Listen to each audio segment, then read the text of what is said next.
শুক্রবার বসুন্ধরা কিংস অ্যারেনায় শুরু হচ্ছে সাফ অনূর্ধ্ব-20 নারী চ্যাম্পিয়নশিপ। শিরোপা জয়ের লক্ষ্যে স্বাগতিক বাংলাদেশ সহ শ্রীলঙ্কা, নেপাল ও ভুটান খেলবে।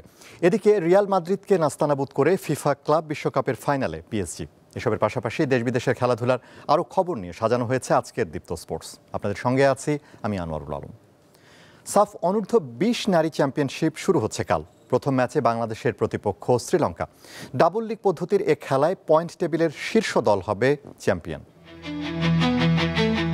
দেশের ক্রীড়াঙ্গনে এখন সবচেয়ে বেশি আলোচনায় নারী ফুটবল।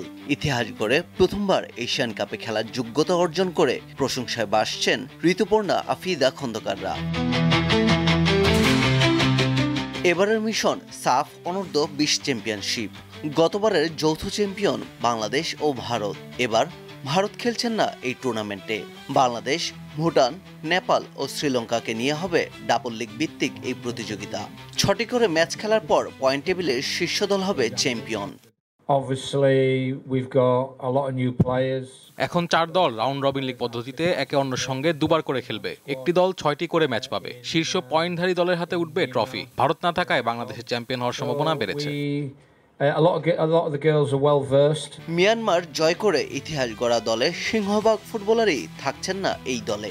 অধিনায়ক আফিদার সাথে খেলবেন স্বপ্না রানী, মুনকি আক্তার, জয়নব বিবি রিতা, স্বর্ণা রানী মণ্ডল, মিলি আক্তার, উমেল হামারমা, নবীরন বেগম ও মোসাম্মদ সাগরিকা। Under-20 champion Bangladesh. আমরা চাইবো এই ধারাবাহিকতা বজায় রাখার। এখানে আমাদের প্রতিপক্ষ থাকবে নেপাল, ভুটান, শ্রীলঙ্কা। 3টি টিমে স্ট্রং টিম। কোনোভাবে আমরা কাউকে ছোট করে দেখব না, সবাই এখন ভালো খেলে। আমরা চেষ্টা করব ম্যাচ বাই ম্যাচ উইন করার, যেহেতু যাদের পয়েন্ট বেশি থাকবে তারাই জিতবে। আমরা চাইবো আমাদের পয়েন্ট যেন হাইস্ট থাকে, আমরা যেন সেই চেষ্টা করব। ঢাকা জাতীয় স্টেডিয়ামে খেলা আয়োজনের পরিকল্পনা ছিল বাফুফের, তবে নবনির্মিত মাঠের ঘাস তুলে নতুন ঘাস লাগানোর পরিকল্পনা রয়েছে। তাই ঢাকা স্টেডিয়ামের পরিবর্তে খেলা হবে বসুন্ধরা কিংস অ্যারেনায়। 11 জুলাই শুরু হবে টুর্নামেন্ট, শেষ হবে 21 জুলাই। পারভেজ খোকন, দীপ্ত স্পোর্টস। 3 ম্যাচ সিরিজের প্রথম টি-20তে সন্ধ্যায় মাঠে নামবে বাংলাদেশ ও শ্রীলঙ্কা। পাল্লেকেলেতে ম্যাচটি শুরু হবে বাংলাদেশ সময় সন্ধ্যা 7:30টায়। টেস্টে নাজমুল শান্ত ও ওয়ানডেতে মেহেদী মিরাজের পর টি-20 সংস্করণে অধিনায়কত্বের ব্যাটন লিটন দাসের হাতে, যার আবার ব্যাটে রান নেই। এজন্য শেষ 2 ওয়ানডেতেও খেলেননি তিনি, কিন্তু টি-20তে তিনি বাংলাদেশের অধিনায়ক।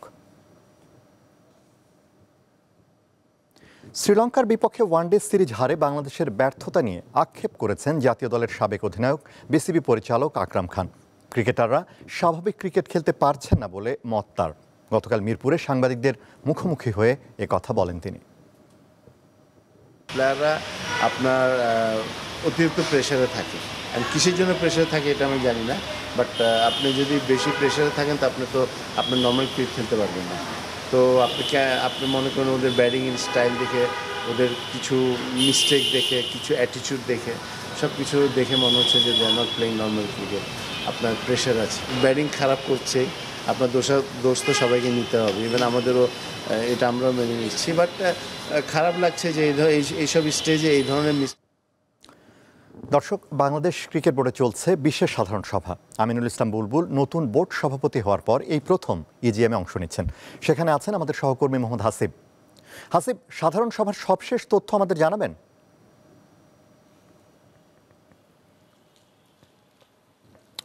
আনোয়ার, সাধারণ সভা যেটা শুরু হয়েছে, মানে এটা বিশেষ সাধারণ সভা, এটা 8 বছর পরে শুরু হয়েছে। 2017 সালের 2 অক্টোবর ঢাকার রাজধানীর একটি 5 তারকা হোটেলে এই সভাটি এর আগেবার হয়েছিল, যেখানে গঠনতন্ত্র 2012 সালে যে গঠনতন্ত্র দিয়ে বিসিবি চলছে বা চলে, সেটা কিছুটা পরিবর্তন হচ্ছে। তো এই ইজিএমও ঠিক এই বিষয়টাই গুরুত্ব পাচ্ছে, যে গঠনতন্ত্র বিষয়টা। কারণ আপনি নিশ্চয়ই জানেন যে গঠনতন্ত্র নিয়ে কিন্তু অনেকেই ক্রিকেট বোর্ডে যারা সাবেক পরিচালক ছিলেন, যারা ক্রিকেট সংশ্লিষ্ট ব্যক্তিরা, সংগঠকরা, তারা কিন্তু অনেকভাবে এই গঠনতন্ত্রকে নিয়ে অনেকে প্রশ্ন করেছেন, এই গঠনতন্ত্রের স্বচ্ছতা নিয়ে, গঠনতন্ত্রের কার্যকারিতা নিয়ে।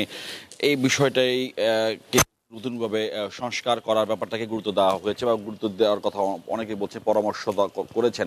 তো সেই বিষয়টাকে মাথায় রেখে মূলত হচ্ছে আজকের এই ইজিএমটা 8 বছর পরে বিসিবিতে শুরু হয়েছে। দুপুর 2টায়, অর্থাৎ দুপুর 12টা শুরু, বেলা 12টা শুরু হওয়ার কথা থাকলো, 2 ঘন্টা পর দুপুর 2টায় শুরু হয়েছে। বোর্ডের সকল কর্মকর্তা এবং পরিচালকরা আছেন। সভাপতি আমিনুল ইসলাম বুলবুল, তার জন্য এটা অনেক বড় একটা চ্যালেঞ্জ, কারণ উনি শুরুতেই দায়িত্ব নিয়ে বলেছেন যে উনি খুব কুইক টি-20 খেলবেন এবং তার একটা দৃশ্যমান আমরা দেখতে পাচ্ছি যে উনি আসার অল্প সময়ের মধ্যে উনি নিয়েছেন। তো এইটাকে গুরুত্ব দিয়ে আসলে আজকে 5টা থেকে 6টার মধ্যে ব্রিফ করবে আমরা যতটা জানতে পেরেছি। আনোয়ারুল, আপনাকে ধন্যবাদ। বিসিবির এজিএম এর খবর জানাচ্ছিলেন সহকর্মী মোহাম্মদ হাসিব। গায়ানা আমাজনের বিপক্ষে ম্যাচ দিয়ে আজ গ্লোবাল সুপার লিগের দ্বিতীয় আসর শুরু করছে রংপুর রাইডার্স। বাংলাদেশ সময় সন্ধ্যা 7টায় শুরু হবে খেলা।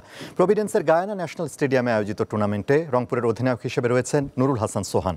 জাতীয় দলের খেলা থাকায় পাচ্ছেন না শেখ মাহেদি ও রিশাদ হোসেনকে, তবে দলে আছেন সৌম্য সরকার। এছাড়া বিদেশি ক্রিকেটার হিসেবে আছেন Iftikhar Ahmed, Kyle Mayers, Tabraiz Shamsi, Ibrahim Zadran, Akif Javed, Harmeet Singh ও খাজা নাফের। গত মৌসুমের মতো এবারও শিরোপা জয়ের লক্ষ্য তাদের। ওয়ানডে র্যাঙ্কিংয়ে 32 ধাপ উন্নতি হয়েছে বাংলাদেশের উইকেটকিপার ব্যাটার জাকের আলী, তবে 6 ধাপ নেমেছেন নাজমুল হোসেন শান্ত। শ্রীলঙ্কার বিপক্ষে বাংলাদেশ ওয়ানডে সিরিজ 2-1 ব্যবধানে হারলেও আইসিসির র্যাঙ্কিংয়ে ব্যাটারদের তালিকায় বড় লাফ দিয়েছেন জাকের আলী। আজ আইসিসির ওয়েবসাইটে প্রকাশিত ওয়ানডে ব্যাটারদের হালনাগাদ র্যাঙ্কিংয়ে 32 ধাপ এগিয়ে 59তম স্থানে উঠে এসেছেন বাংলাদেশের এই উইকেটকিপার ব্যাটার।